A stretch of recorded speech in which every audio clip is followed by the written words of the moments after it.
Hey, welcome back to the Nero world.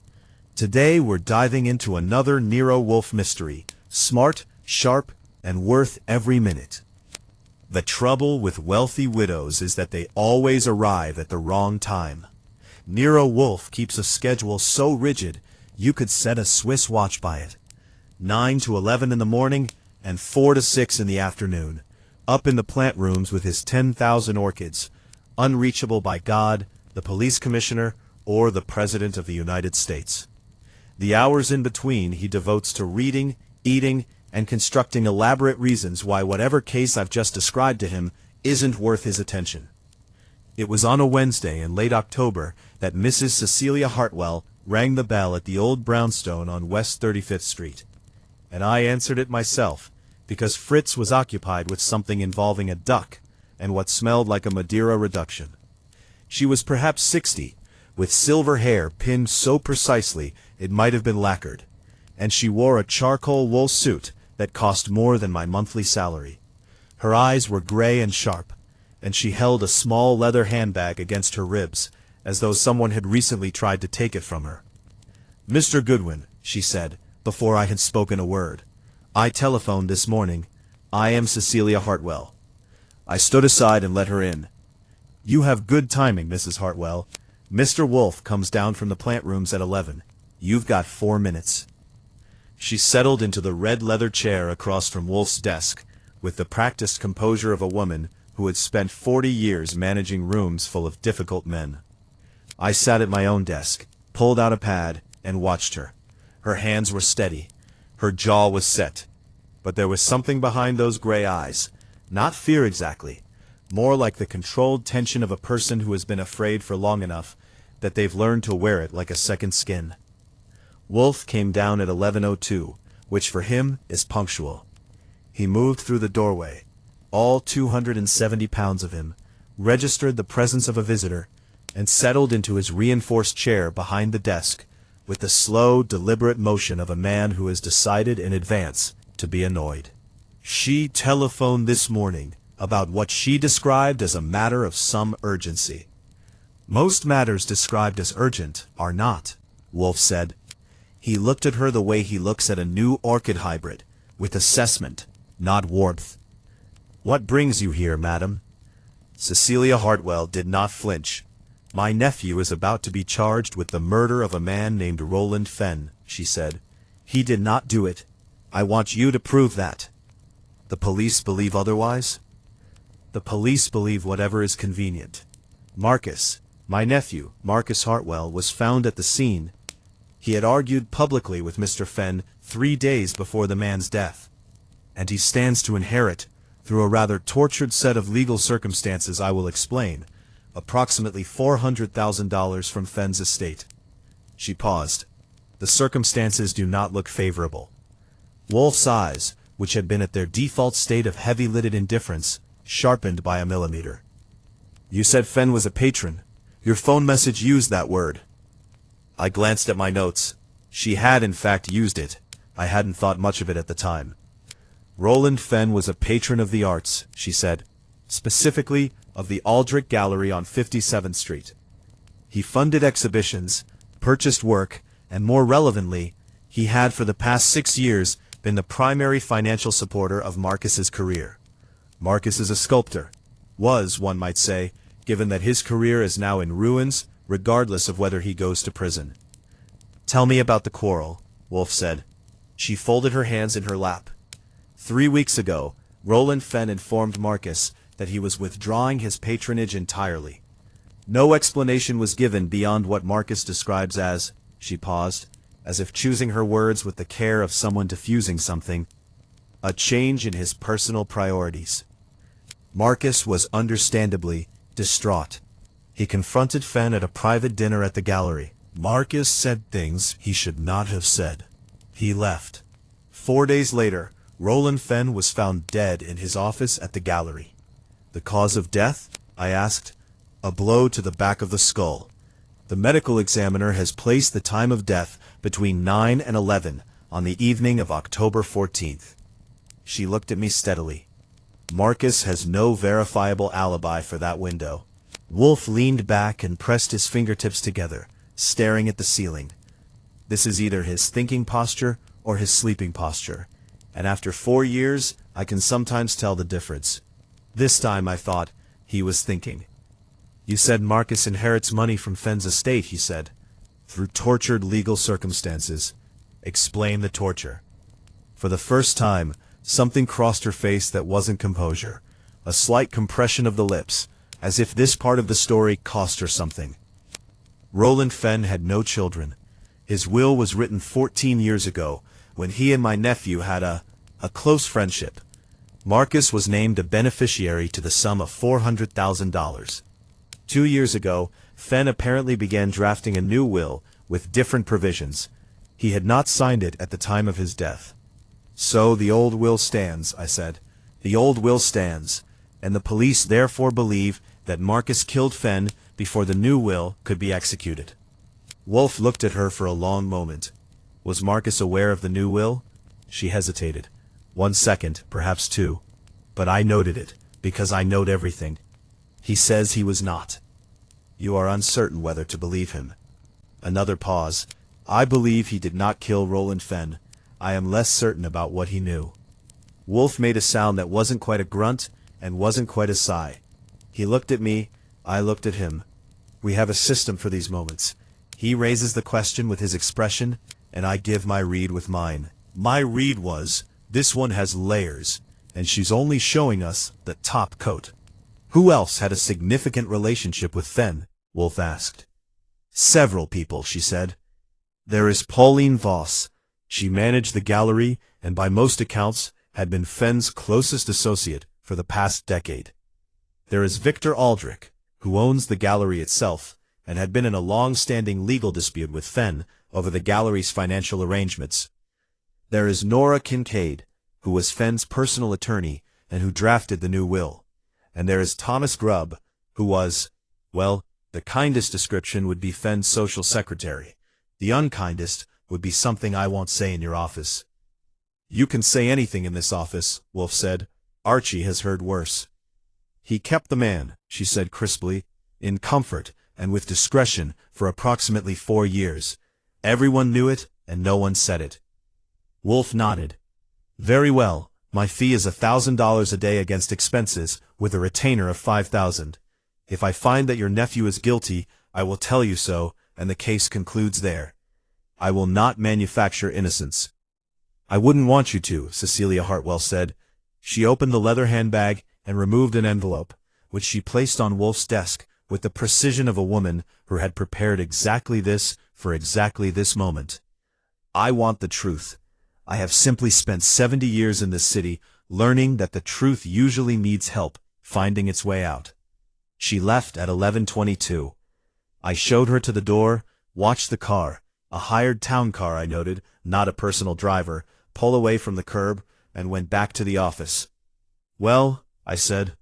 Indeed, said Wolfe. He was already holding the envelope. She's holding something back. Several things, most likely. She is intelligent, well-organized, and she has decided in advance precisely how much of the truth she is willing to share. This is not deception. It is strategy.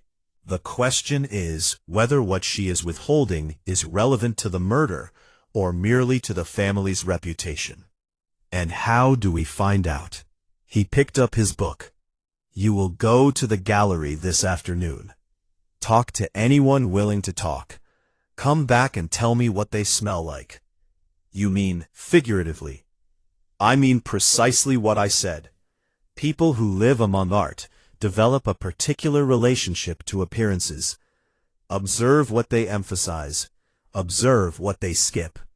Then we will have the suspects here, and I will smell them myself. Also, find out who benefits most from the old will, and who benefits most from the new one. Those are usually the same person, pointed in opposite directions. I pulled on my coat. Outside, a cold October wind had decided to make a point of itself, pushing dead leaves against the brownstone steps.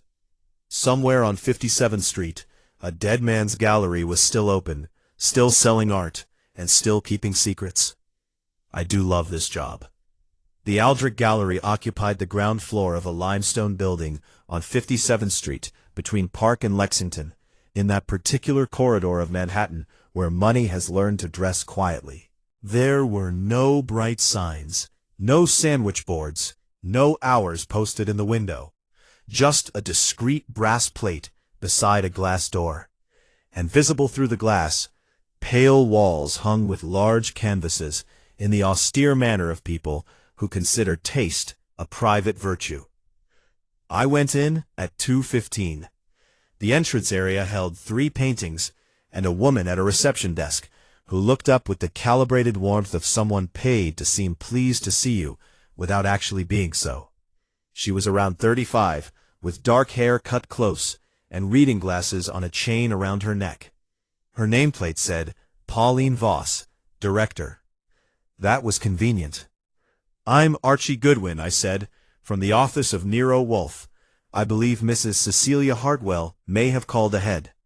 She had, apparently, because something shifted slightly in Pauline Voss's expression. Not alarm, not welcome, but a specific kind of recalibration. She removed the reading glasses from her nose. She mentioned you might come by. I've agreed to speak with you, Mr. Goodwin, though I want to be clear that I've already spoken at length with the police. I'm sure you have.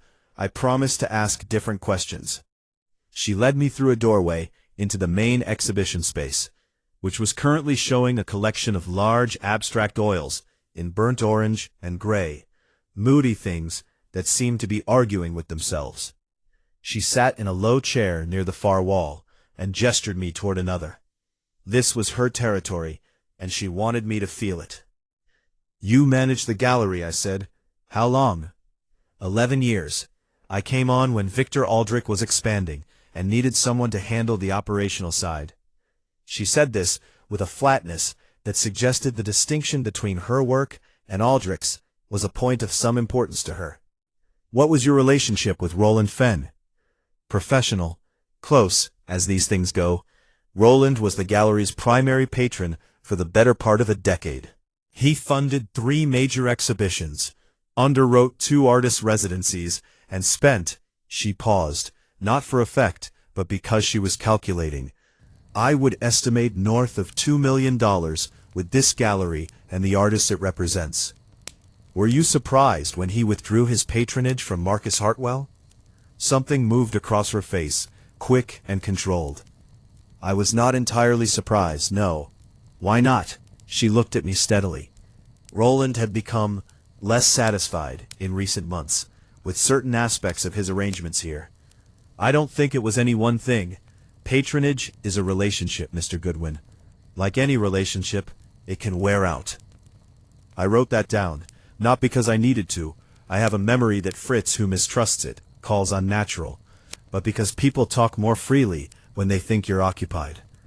Did Marcus Hartwell take the withdrawal badly? Marcus took it catastrophically. She said it without judgment, which was itself a judgment. He came to the gallery twice, trying to speak with Roland. The second time, Roland was here for a private dinner.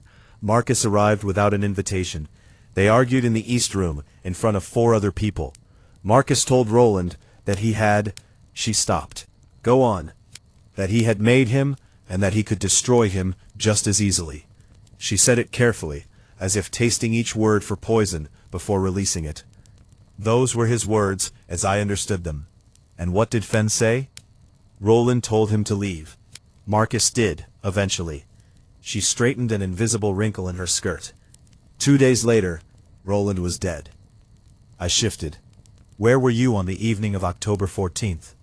Home, alone, reading. She met my eyes without blinking. I know how that sounds. I have no alibi worth the name. The police have noted this. What about Victor Aldrich?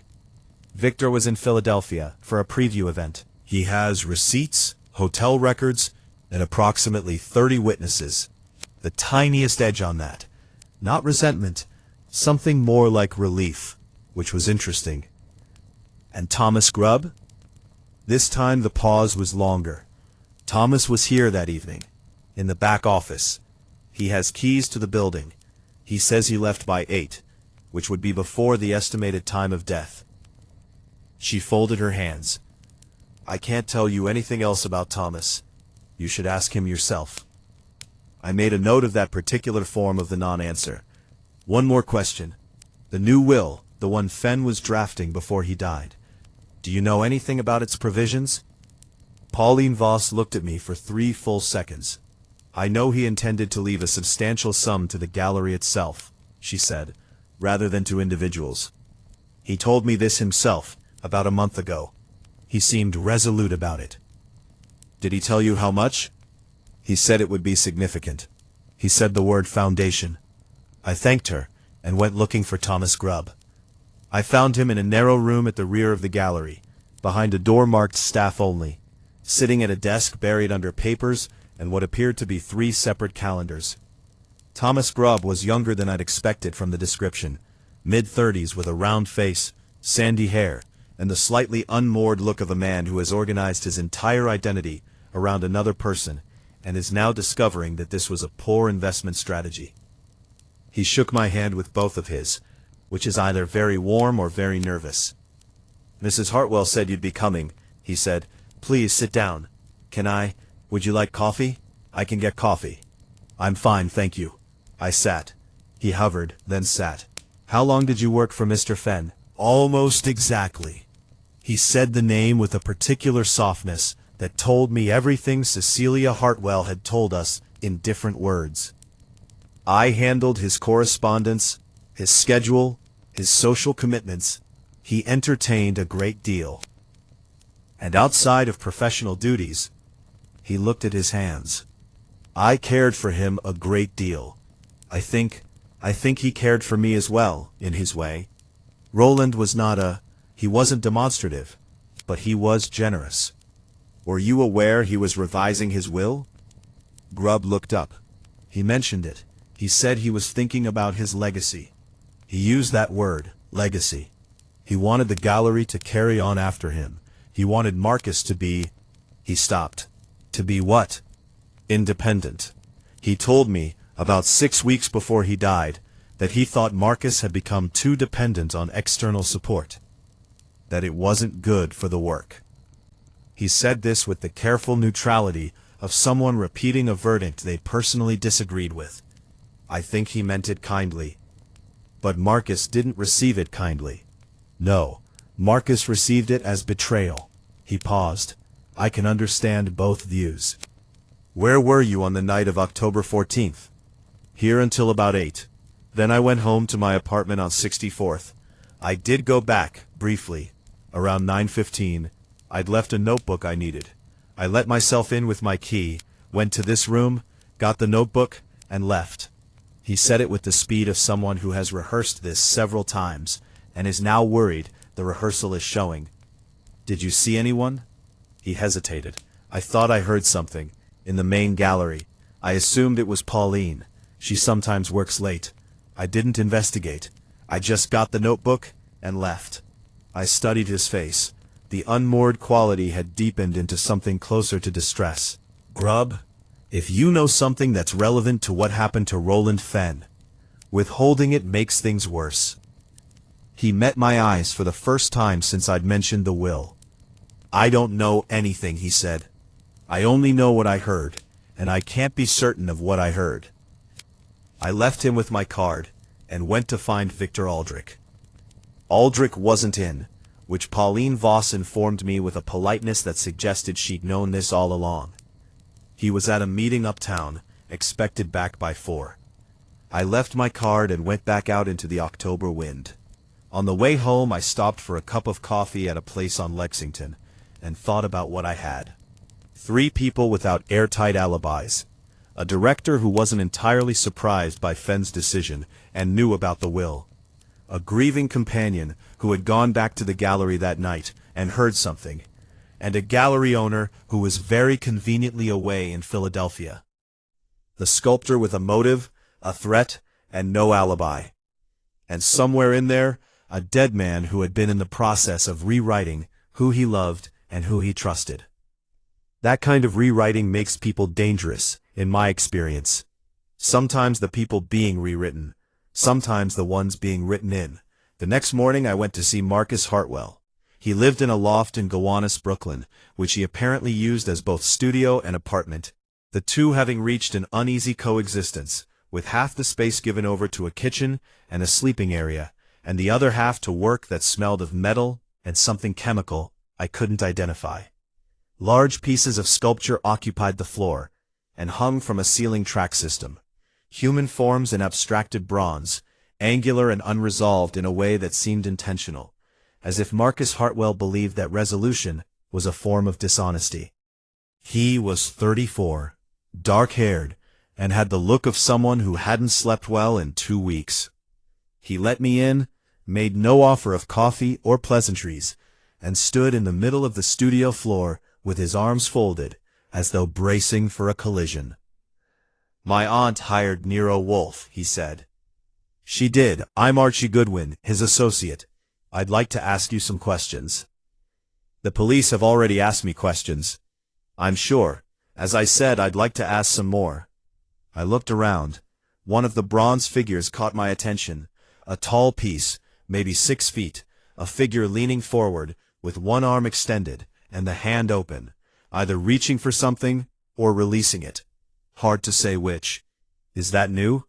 He glanced at it. Something crossed his face. "I started it the week Roland told me he was pulling out. I haven't finished it." "What's it called?" "Nothing yet." He turned back to me. "What do you want to know?" "Tell me about your argument with Fen, in your own words." He exhaled. "I was angry. I'd had 3 days to sit with what he'd done, and I was furious. I went to the gallery that night, not to make a scene. I told myself I just wanted to talk, wanted him to explain it to his face. But when I got there and saw him, standing there in his suit, looking perfectly composed, like it was nothing, he stopped. I said things I shouldn't have. I told him he'd made me, and he could destroy me. I think I said something about how he didn't get to just erase me, like I hadn't happened." He looked at his hands. They were large sculptor's hands, scarred along the knuckles. It sounds pathetic when I say it. Not pathetic, human. Did he respond? He told me I was embarrassing myself.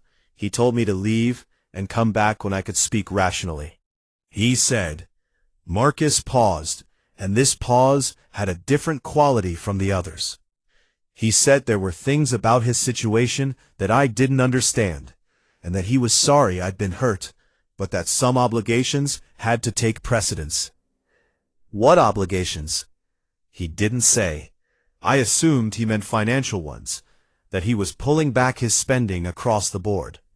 But the other people at the gallery that night, Pauline, the others, they didn't seem to think that's what he meant. They gave each other looks. I caught it and asked Pauline afterward what it meant. She told me it was nothing. But you didn't believe her. I didn't believe her. He sat down on a wooden stool. Look, I know how this looks. I had a public fight with him.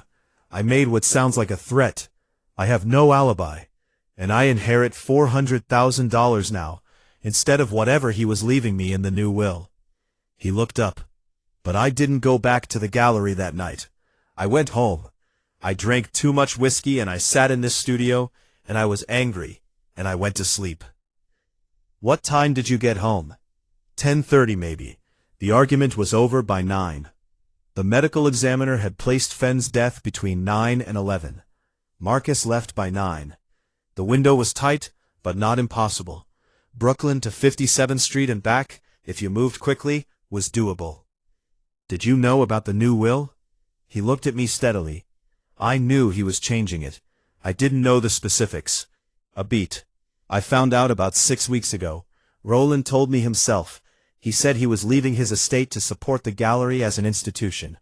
I asked about the $400,000 in the old will. He said he didn't think that provision served my interests anymore. He smiled thinly. He was cutting me out and telling me it was for my own good. How did that make you feel? How do you think it made me feel? He spread his hands. Whatever else was between us, I didn't kill him. I believed him. I wasn't sure why. It was partly the bronze figure reaching for something it hadn't caught yet, and partly the way he said it, with a grief in it that was too specific to be constructed. But belief isn't evidence, and evidence was what Wolfe was going to need. On my way out of Brooklyn, I stopped and called Inspector Kramer's office. Kramer is Wolfe's primary contact at Homicide, a heavy-set, perpetually irritated man who has a grudging respect for Wolfe that he expresses through complaints. His lieutenant, a sharp woman named Roclis, who dislikes me more than Kramer does, answered and told me Kramer was busy. "Tell him Wolfe is on the Fenn case," I said. "Tell him we'd appreciate whatever the scene report looks like." She hung up without confirming she'd passed the message, which I took as a yes.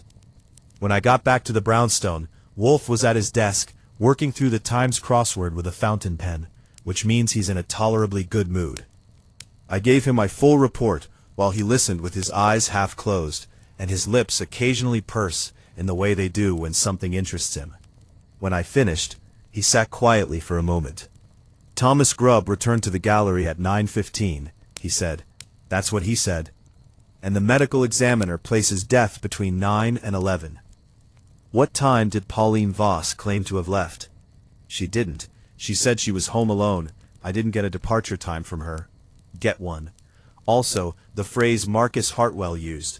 Fenn said that some obligations had to take precedence. What obligations would cause a man in Fenn's position to simultaneously withdraw support from a person he had been close to for 6 years, begin restructuring his will, and use the word obligations as his explanation? I thought about it. Debt? A financial obligation? Possibly. Or a social one. Or a legal one. He set down the crossword. Miss Voss knew about the new will. She knew it would benefit the gallery. She is the gallery's director. If Fenn's estate endows a foundation tied to the Aldrich Gallery, who controls that foundation? I stared at him. The gallery's director would be a natural candidate. An obvious candidate. He picked up the crossword again. Have Victor Aldrich and Nora Kincaid here tomorrow afternoon. 3 o'clock. And if they decline, tell them that their alternatives are less comfortable. He filled in a word. Also, find out when Roland Fenn last revised his will, and who was present at those revisions. You think Nora Kincaid is involved? I think everyone is involved in something, Archie. The question is whether what they're involved in is murder. He glanced up. And find out what the legal dispute between Aldrich and Fenn was about. A decade-long financial arrangement between a gallery owner and a patron is not naturally a source of harmony. Outside, the October afternoon had gone the color of pewter. I picked up the phone and started making calls. By 6 o'clock, I had learned 3 things that changed the shape of the case considerably. First, the legal dispute between Victor Aldrich and Roland Fenn was not, as I'd assumed, about money owed. It was about ownership. Specifically, Fenn had been arguing for 18 months that a verbal agreement made a decade ago entitled him to a 15% ownership stake in the gallery itself. Aldrich denied any such agreement existed. The case was scheduled to go before a judge in November. Second, Nora Kincaid had drafted not 2, but 3 versions of Fenn's revised will in the past 14 months. The differences between them were, according to a source in the legal community I won't identify, substantial. Third, Roland Fenn had, 3 weeks before his death, taken out a life insurance policy. The beneficiary was not a person, it was a numbered account at a private bank in Zurich. The question was whether Roland Fenn had been planning it himself, or whether someone else had been planning it for him. They came on Thursday afternoon, all 4 of them, because Wolfe had been clear that he wanted them simultaneously, and because each of them was apparently worried enough about what the others might say to show up. I'd arranged them in the office. Pauline Voss in the red leather chair, Victor Aldrich in the yellow chair to her left, Nora Kincaid on the settee, and Thomas Grubb in the small chair by the bookcase that we usually reserve for people Wolfe wants to observe from an angle. Marcus Hartwell arrived separately, having been told to come at 3:15 rather than 3, and stood near the door when he entered, reading the assembled faces the way you read a hand of cards. Wolfe came down from the plant rooms at 3:02, punctual for other people, late by his own standards, and settled into his chair. He surveyed the room with the slow satisfaction of a chess player who has arranged his pieces. "Thank you for coming," he said, which is something he says only when he doesn't particularly mean it. "I will be direct with you. I have been engaged to establish the truth of Roland Fenn's murder. The police believe Marcus Hartwell is responsible. I am not yet of that view. To resolve the question, I need to understand precisely what each of you knew, what each of you did, and what each of you wants." Victor Aldrich, who was perhaps 55, with the groomed look of a man who has been successful long enough to consider it natural, leaned forward. "I object to being included in what sounds like a collective interrogation. I was in Philadelphia on the night in question." "You were," Wolfe agreed pleasantly, "and I'm sure your alibi is impeccable. That does not mean you are without relevant knowledge." He turned to Pauline Voss. "Miss Voss, you told Mr. Goodwin that you were not entirely surprised when Mr. Fenn withdrew his patronage from Marcus Hartwell. Why not?" She crossed her legs. "Because Roland had been reconsidering his priorities for some time. That was simply a fact." "What caused the reconsideration?" A pause. "I believe he had come under some financial pressure." "Specific financial pressure, or a general tightening?" Another pause, longer. "Specific, I believe." "From what source?" She looked at Victor Aldrich. Aldrich looked at the wall. It was 2 seconds, perhaps less, and neither of them said a word. But I'd have watched Wolfe interrogate enough people to know that a glance exchanged in silence is sometimes the loudest thing in a room. "I don't know the specifics," she said. "You're protecting someone," Marcus Hartwell said from the door.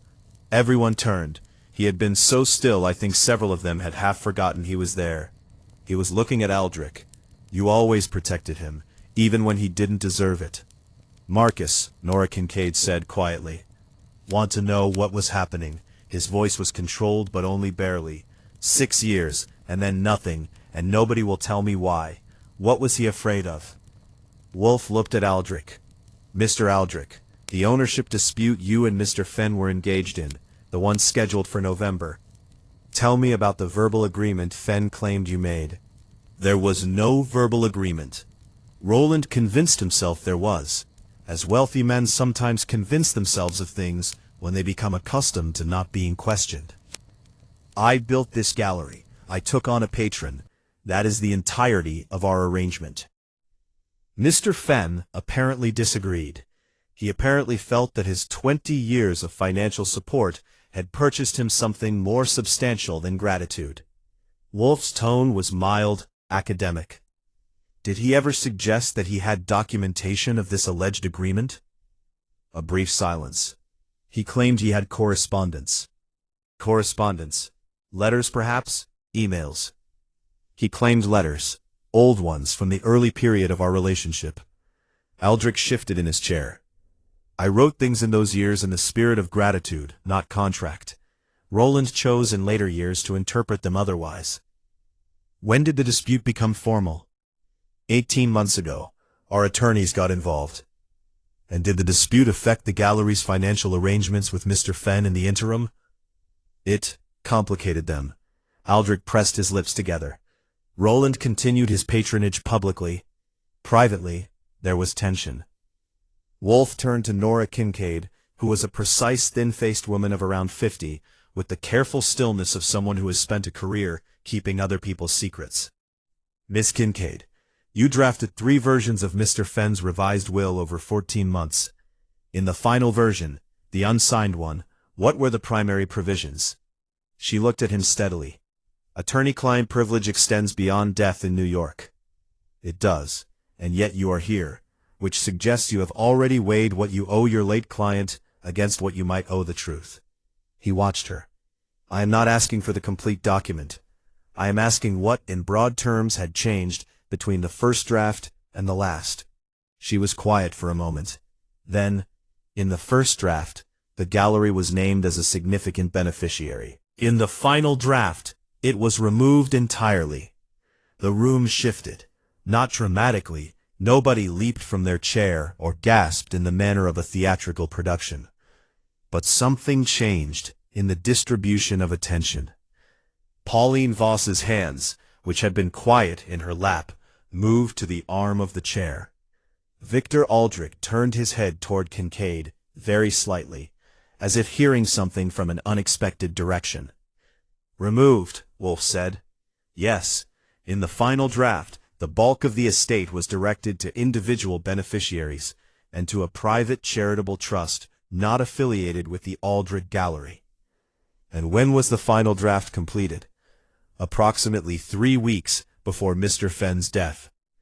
"So the gallery, and by extension those whose positions and livelihoods depend upon it, had recently learned that they would not inherit what they had previously been led to expect." Wolfe surveyed the room. "This is interesting." Thomas Grubb cleared his throat. He had been very quiet. "Roland told me," he said, and everyone looked at him. "About a week before he died, he told me he decided that the gallery didn't deserve what he'd planned to give it. He didn't say why. He said," he stopped, composed himself. "He said he'd realized that the people around him had been managing him, that he'd been managed.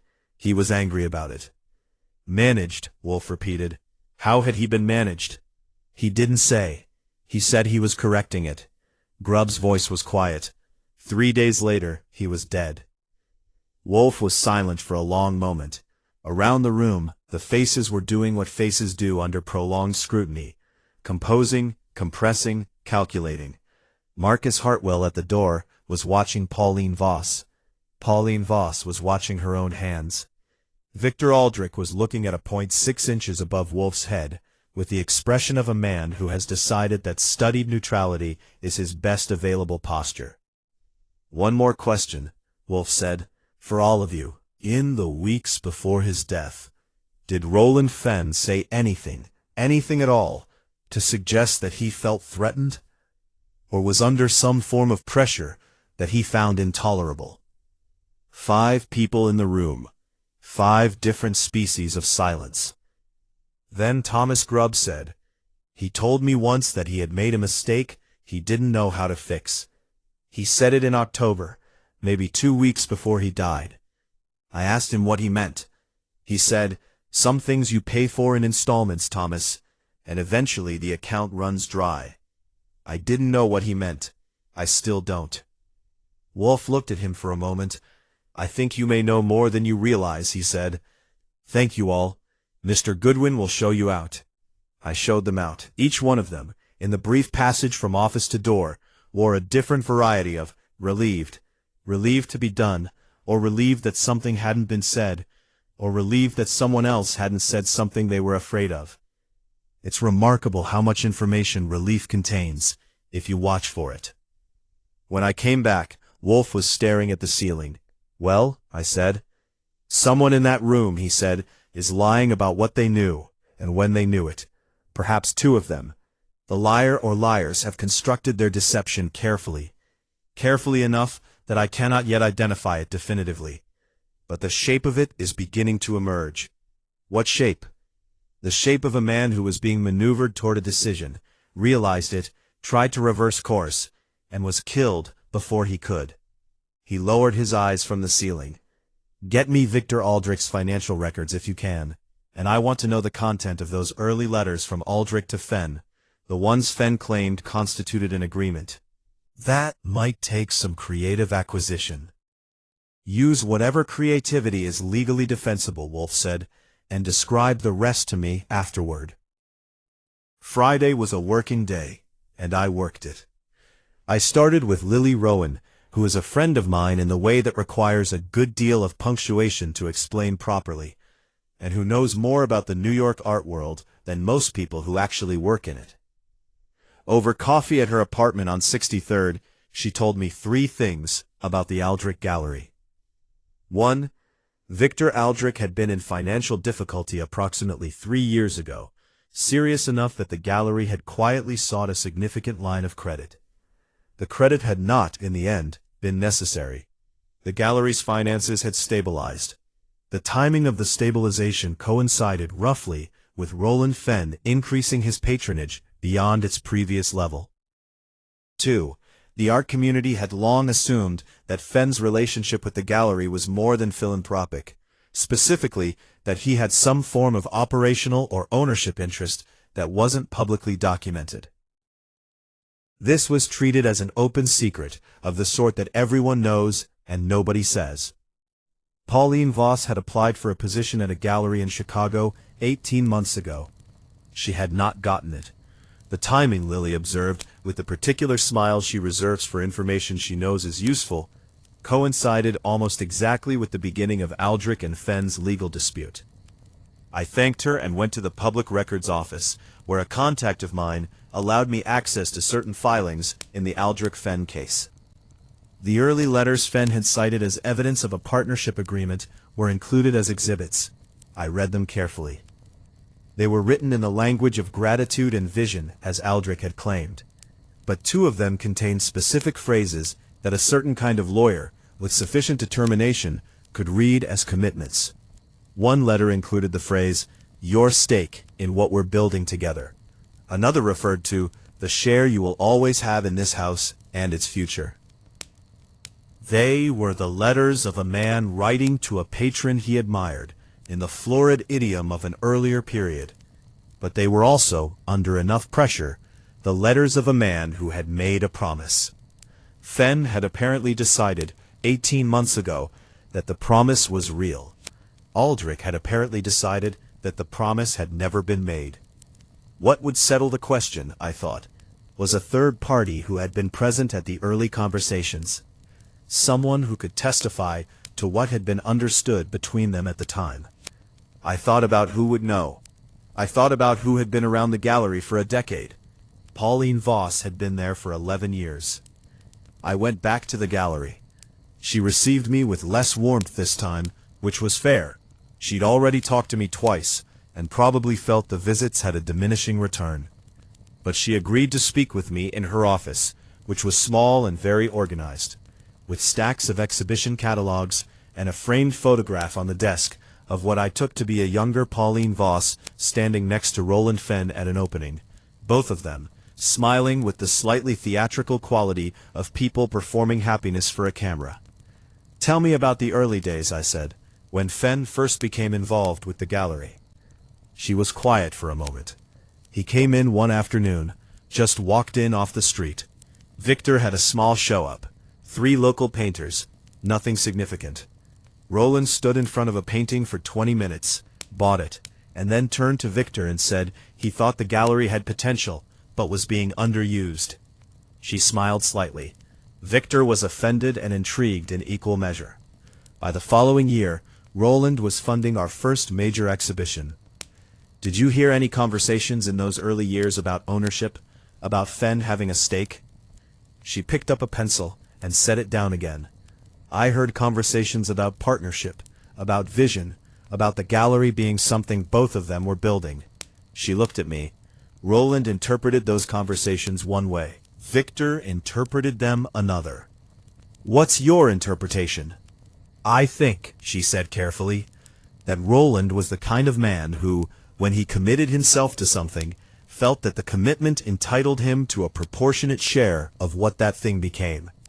And I think Victor is the kind of man who receives support as his natural due, and does not feel it creates obligation." "Did you tell Fenn that?" "I told Roland at one point that his understanding of the arrangement might be different from Victor's." She paused. "He told me that he appreciated my honesty, but that he had correspondence that clarified the matter." "The letters?" "Yes." She met my eyes. Those letters were the source of everything that followed, the legal dispute, the tension, and perhaps what happened at the end. I leaned forward. "Pauline, Roland told Thomas Grubb a couple weeks before he died that he'd realized he'd been managed." "What did he mean by that?" She was quiet for a long time, long enough that I could hear the street sounds from 2 floors up, a bus, a horn, someone's laughter. "Roland was a very intelligent man," she said at last, "who was also, in certain areas, trusting to a fault. He trusted people who presented themselves as having his interests at heart. He was curated in a way." Over years, certain things were presented to him and certain things were not. Certain opportunities were highlighted. Certain concerns were minimized. She set the pencil down precisely parallel to the desk's edge. I think, toward the end, he began to understand how thoroughly this had been done. By whom? She looked at me. By more than one person, she said. That's all I can tell you. I left the gallery and walked for a while on 57th Street, which is not a street that encourages walking. It's too expensive and too deliberate, like a stage set for a play about wealth. I thought about managed men and early letters and a numbered Swiss account. The Swiss account bothered me. A life insurance policy paid into a numbered foreign account is not the financial planning of a man confident in his future. It is the financial planning of a man who expects a specific kind of trouble and is arranging for a specific kind of exit. Had Fenn been planning to disappear? To take his money and sever his connections? The withdrawal from Marcus, the revised will, the restructuring, it all had the character of a man settling his affairs. But settling affairs takes time, and someone, apparently, had decided he didn't have it. I called Wolfe from a payphone. I still use them out of habit, and some habits are worth keeping, and gave him the update. He listened without interrupting, which is how I know he's actually listening. The Swiss account, he said when I finished. I know. Find out who is the named beneficiary on the policy itself. The account is the destination, but someone must be able to access it. That might be hard to get. It frequently is. Get it anyway. A pause. Also, find out whether Victor Aldrich traveled to Philadelphia by his own means, or whether his transportation was arranged by someone else. Travel arrangements leave a record, and records can be constructed. I held the receiver for a second. You think his alibi might be built? I think a man who was involved in a significant legal dispute with a man who subsequently died has a stronger motivation to construct an alibi than most. Verify it independently, not through the hotel or the event organizers, through something they couldn't have anticipated needing to falsify. I took the subway back downtown. On the platform at Grand Central, I thought about Roland Fenn standing in that gallery 20 years ago, looking at a painting for 20 minutes, convinced he'd found something worth investing his life in. He probably hadn't known, at the time, that he was also investing in the people around it. Or that some of those people would, eventually, consider that investment a liability rather than a gift. Saturday morning, Wolfe was in the plant rooms from 9 to 11 without interruption. His absolute rule, which I have long since stopped attempting to violate. I used the time to follow up on the Swiss account. The insurance policy had been taken out through a broker named Hewson, who operated out of a small office on Madison. I went to see him, and after the kind of conversation that involved my making certain implications without stating them directly, and his making certain decisions about what a reasonable degree of discretion required, I learned that the policy named no individual beneficiary. The numbered account was the sole destination. The policy had been set up, Hewson told me carefully, at the instruction of the client, who had specifically requested that no name be associated with the account. What Hewson was willing to say, with sufficient implication from me, was that the policy had been arranged through an attorney. The attorney was Nora Kincaid. I was back at the brownstone by 11:30, and I told Wolfe over lunch, Fritz's mushroom soup, which commands silence in any house with standards, everything I'd gotten from Hewson.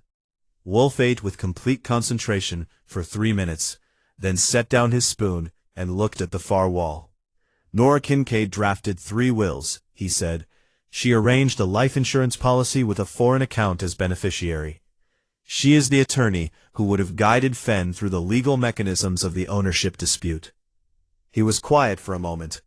She knew every financial and legal maneuver Fenn was making. She was positioned to influence each of them. You think she steered him? I think she had access, opportunity, and the relevant knowledge. He picked up his spoon again. What I don't yet know is motive. Why would Fenn's attorney maneuver him toward what exactly? A foreign account is either an escape route or a concealment? For whose benefit? I poured myself more coffee. If the account is accessible to someone other than Fenn, someone who knew its number, or was the actual controller, then the insurance policy becomes a gift to that person, payable on Fenn's death. Wolfe looked at me with the expression he produces when I've said something he already knew, but wasn't sure I'd connected. It's not approving exactly. Wolfe doesn't really do approving, but it's something. Precisely. And if Fenn himself set it up, he intended to leave that money to someone whose name he didn't want attached to the policy publicly. Someone he was trying to protect. He paused. Thomas Grubb. I stared at him.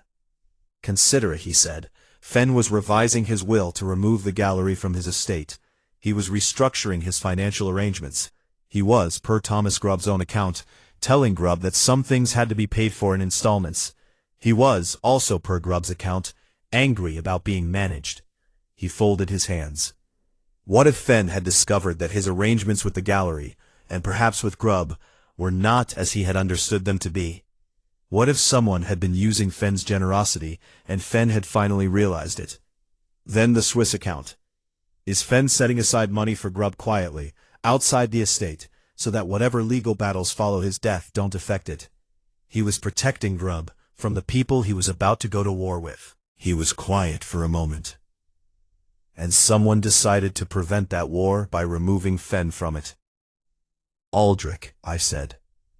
Perhaps, but the alibi. You asked me to verify it independently. I did. What did you find? I pulled out my notes. Aldrich's transportation to Philadelphia was arranged by his assistant, a woman named Greta. The assistant booked a car service, a hotel, and registration at the preview event. I paused. The hotel confirms check-in at 5:15.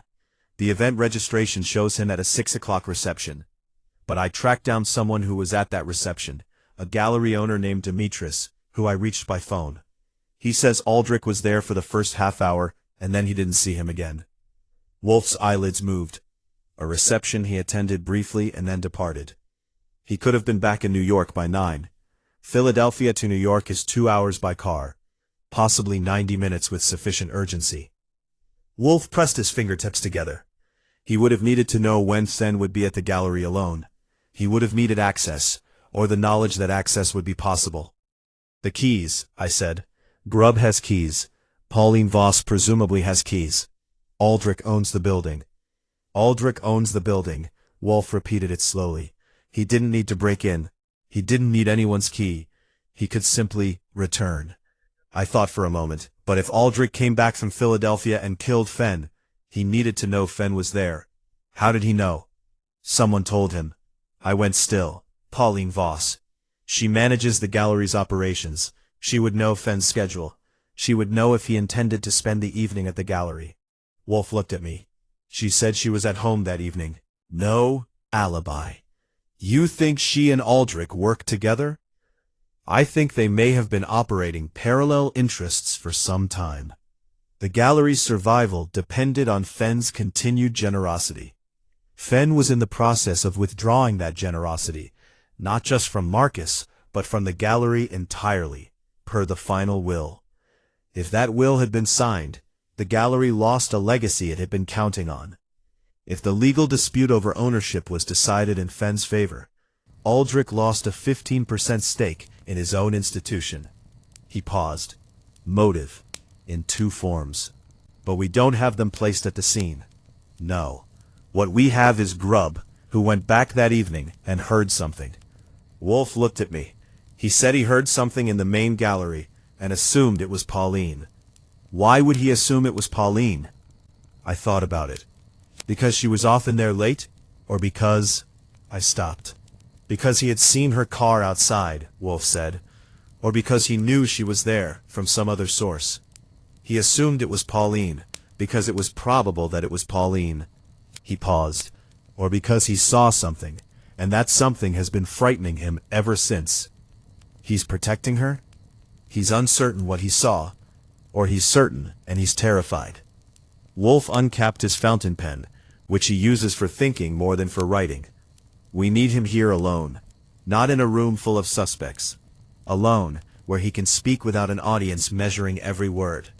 And then we gather them all again, all of them, and we end it. He looked at me. Arrange it for Monday. I need Sunday to think. He spent Sunday, as far as I could tell, thinking, and also eating a 7-course dinner that Fritz described to me in loving detail, reading 2 books, and spending 4 hours in the plant rooms with his orchids. Wolfe's thinking and his luxury are indistinguishable from the outside. I have come, over the years, to assume they are the same thing. Monday morning, Thomas Grubb arrived at the brownstone at 10. He sat in the red chair, with his hands on his knees, and the look of a man who has been dreading a conversation for 2 weeks, and has finally arrived at it. Wolfe looked at him from across the desk, with an expression of what might, under bright light, have been mistaken for sympathy. "Mr. Grubb," he said, "I want to ask you about the evening of October 14th. Not the version you've given the police, or the version you gave Mr. Goodwin. I want the version you've been keeping to yourself."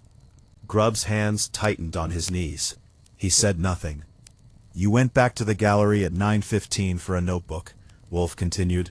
"You heard something in the main gallery, and assumed it was Pauline Voss. But when you left, Roland Fenn was alive, or he was already dead. I believe you know which." The silence stretched. Outside, a siren passed.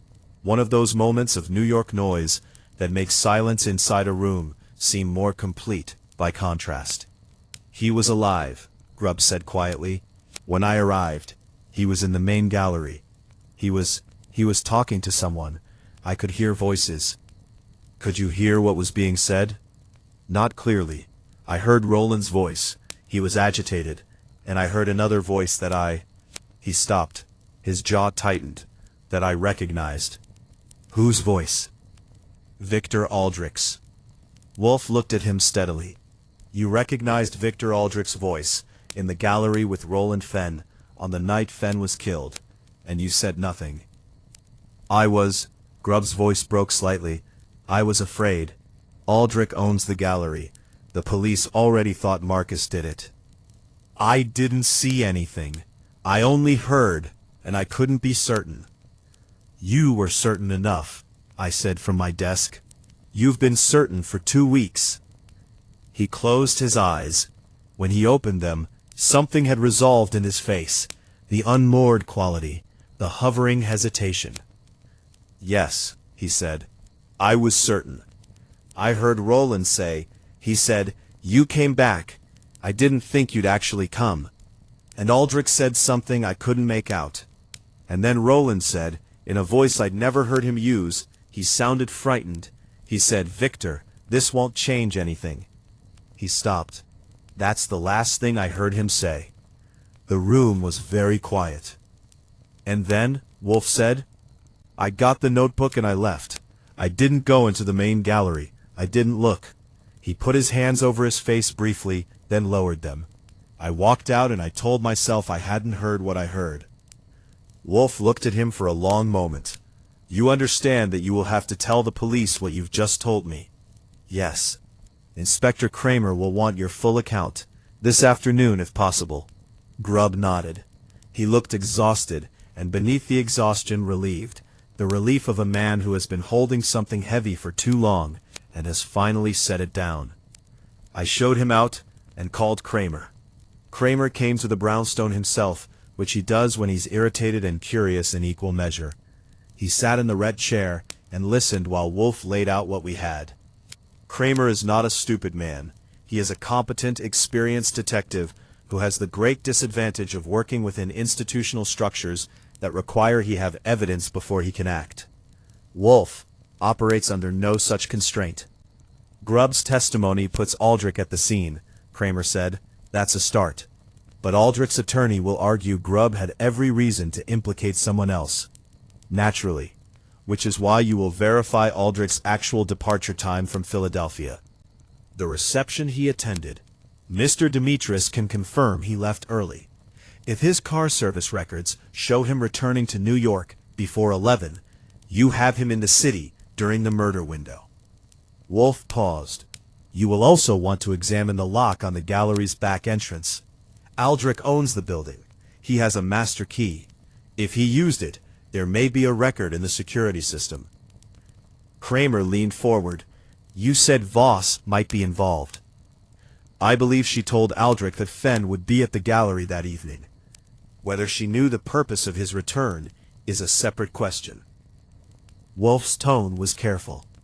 I would not charge her with anything before you know what she knew. Kramer left with everything we had. That afternoon, according to a call he made to me at 5 o'clock, 2 things were confirmed.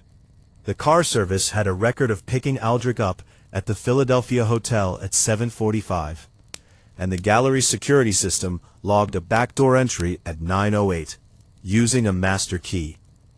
By Monday evening, Victor Aldrich was being asked to come to Homicide for a conversation that Kramer assured me would be considerably less comfortable than the one at Wolfe's brownstone. It wasn't done yet, though.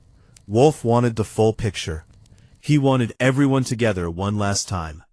He wanted, as he put it to me over dinner, Fritz had made a roast duck that was reason enough to believe the world had some merit. To explain it properly. Not for the police, for himself, and I suspected for the people in that room who deserved to understand what had happened to the man they had, each in their different ways, loved. They came back on Tuesday afternoon. Same arrangement as before. Pauline Voss in the red chair, Nora Kincaid on the settee, Thomas Grubb by the bookcase. Marcus Hartwell was beside the window. Victor Aldrich sat in the yellow chair, and I noted that he had brought a lawyer, a thin, alert man who took a chair against the wall and said nothing, but watched everything with the professional intensity of someone being paid by the hour to worry. Inspector Kramer stood near the doorway at Wolfe's invitation, which was unusual enough that everyone noticed it. Wolfe settled into his chair, brought his fingertips together, and began. I will tell you what happened, he said, and I will tell you why, and I will tell you how I know. Some of what I say will be uncomfortable. I ask that you reserve your objections until I am finished. No one objected to that. Roland Fenn, Wolfe said, was a man of substantial generosity, and for much of his life, considerable trust. He invested his money, his time, and his regard in people and institutions that he believed deserved them. Over the course of approximately 20 years, he invested all 3 in the Aldrich Gallery, its owner, its director, and the artists it represented. He paused, looking at the ceiling in the way he does when he is marshalling something large. What Fenn eventually discovered, and what drove the events of the past year, was that his trust had been mismanaged. Not by everyone, not equally, but systematically, and in the end, fatally. He lowered his eyes to the room. Victor Aldrich wrote letters in the early years of their partnership that a reasonable man could interpret as promises of ownership. Whether Aldrich intended those letters as promises is a question for philosophers. What matters is that Fenn interpreted them that way, and Fenn had documentation. 18 months ago, when the gallery's financial position required Fenn to increase his support significantly, Fenn concluded that the time had come to formalize what he believed he'd been owed for years. Aldrich refused. The legal dispute began. Aldrich's lawyer stirred slightly in his chair. Aldrich himself was very still. Now, Wolfe continued, here is where the management of Roland Fenn becomes relevant. Fenn had, for years, received his understanding of the gallery's affairs largely through Pauline Voss. She is competent, loyal as we will see, to an institution rather than a person. And she understood the gallery's finances with an intimacy that Fenn, as a patron rather than an employee, lacked. What she chose to convey to him, and what she chose to minimize, shaped his understanding of his position. Pauline Voss's hands were absolutely still on the arm of the chair. When the legal dispute began, Miss Voss faced a dilemma. If Fenn won his ownership claim, the gallery's governance structure changed entirely. If he lost, The resentment generated would likely end the patronage. Either outcome was bad for the institution she had spent 11 years building. She needed the dispute to go away. Specifically, she needed Fenn to go away from it. He turned his head toward Nora Kincaid. "Miss Kincaid, you drafted 3 wills. The first included a substantial bequest to the gallery. The second modified it. The third removed it entirely. You also arranged a life insurance policy for Fenn that directed its proceeds to a foreign account. Tell me, did you advise Fenn on what provisions to include, or did he direct you entirely?" Kincaid had the look of someone who has prepared herself for this moment and finds, now that it has arrived, that the preparation didn't fully cover the reality. "I advised him," she said quietly. "He asked my opinion, and you guided him towards certain provisions." A pause. "I may have emphasized certain options over others." "The foreign account, was that Fenn's idea?" A longer pause. "He wanted to protect Thomas.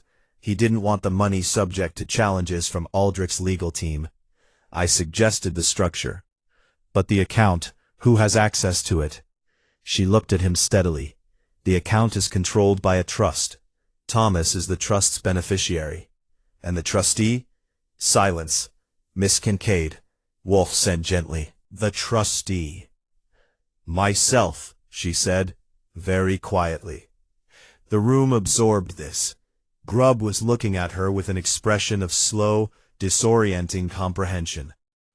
"You drafted a structure in which you controlled access to a substantial sum meant for your client's companion," Wolfe said. "And you did this on the instruction of the client, who trusted your expertise. Did you intend to use that control for your own benefit?" "No." She said it with more force than she'd said anything else. "I would have administered the trust exactly as Roland intended. I am telling you this because the structure looks suspicious, not because it was." Wolfe regarded her for a moment. "I believe you," he said, which surprised her. You could see it in her face. "You are guilty of a serious conflict of interest, and perhaps of undue influence on a client's estate planning. You are not guilty of murder, and I don't believe you knew what was going to happen to Roland Fenn." He turned back to Aldrich. "You were in Philadelphia on October 14th, he said. "You attended a reception at 6 o'clock, and were observed there until approximately 6:30. At 7:45 your car service collected you. You were in New York before 10 o'clock. The gallery's security system records a master key entry at 9:08. Aldrich's lawyer was on his feet. Your client may speak or not speak as he chooses," Wolfe said. "I am not the police. I am simply explaining what happened. The police have this information. Inspector Kramer is in this room." He glanced at Kramer, who nodded. "Mr. Aldrich, continue speaking with your lawyer if you prefer, but I intend to finish." Aldrich said nothing. His face had achieved a quality of blankness that is only possible through considerable effort. "You knew," Wolfe said, "because Miss Voss told you, that Roland Fenn intended to spend the evening of October 14th at the gallery. You knew, because you had seen his correspondence with his attorney, that he was finalizing a will that removed the gallery from his estate entirely. You knew because your own attorneys had told you that the ownership case was likely to be decided against you in November. You had, at the end of October, arrived at the last possible moment to prevent the financial and legal destruction of your gallery." He paused. "So you went back. No one moved. You let yourself in through the rear entrance. You confronted Fenn in the main gallery. Thomas Grubb, who had returned for a forgotten notebook, heard your voices.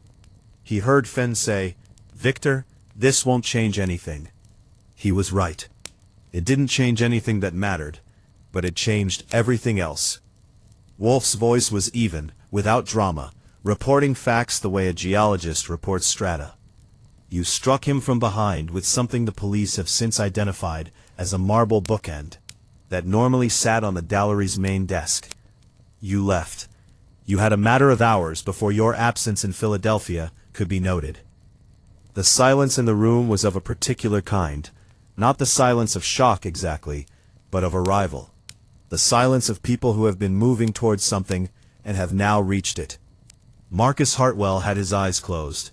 Thomas Grubb was looking at his hands. Pauline Voss was looking at Victor Aldrich, and her expression was the most complicated thing in the room.